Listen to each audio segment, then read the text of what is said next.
भगवान राम का वस्त्र धुलाने का घोटाला कैसे हो गया? वो ये है कि एक यहाँ के व्यापारी हैं, हाँ। तो उन्होंने हमको फ़ोन किया हाँ। और बताया, कहा कि भैया हम भी ठगे गए हैं। तो हमने कहा क्या हो गया? कहा कि हमसे टिन्नू एक है ना, हाँ टिन्नू यादव जो बहुत चर्चित है ड्राइवर, तो उसने बताया कि हमसे टिन्नू ने कहा कि फलानी जी रामलला का वस्त्र धुलने का कोई इंतजाम नहीं है, तो ये आप व्यवस्था कर दीजिए, एक वॉशिंग मशीन दे दीजिए।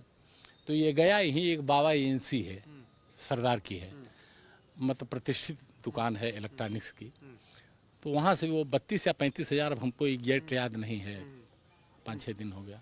तो वहाँ से उसने खरीदा, मशीन ले करके आया, घर आया तो खोल करके उस पर अपने नाना नानी का नाम लिखवा दिया, सप्रेम भेंट रामलला को, ठीक। और वह जो बाबा एजेंसी से रसीद मिली थी वो प्लस मशीन ले जा करके दे दिया, और कहा कि एक रिसीविंग मिल जाए कि नाना नानी ने हमारे ये दिया।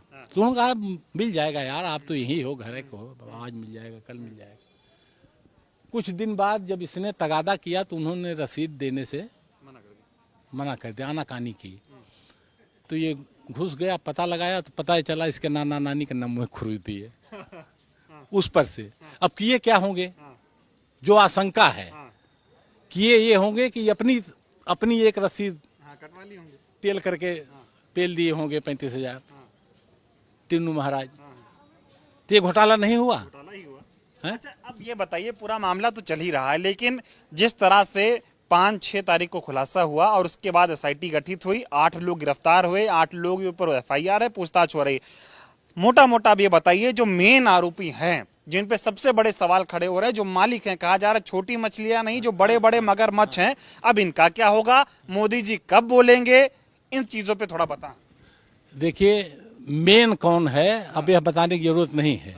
वो बम बम बोल रहा है, मीडिया बोल रहा है, और सारे कवि बोल रहे हैं, शायर बोल रहे हैं, पूरा समाज बोल रहा है।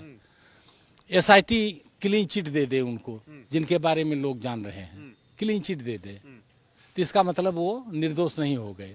अदालत सबको बरी कर दे, इसका मतलब वो निर्दोष नहीं हो गए, ठीक है। यह सामान्य लूट और सामान्य उसका मामले नहीं है, थोड़ी चोरी हो गई है। यह आस्था का मामला है, और सबकी आस्था आज की तारीख में यह है कि ट्रस्ट चोर है। सबकी आस्था यह है कि रामलला को इन लोगों ने लूट लिया, और यह संगठित गिरोह है। और सबकी समझ ये है कि इन बड़े चोरों का कुछ नहीं होगा, ये इतने प्रभावशाली हैं।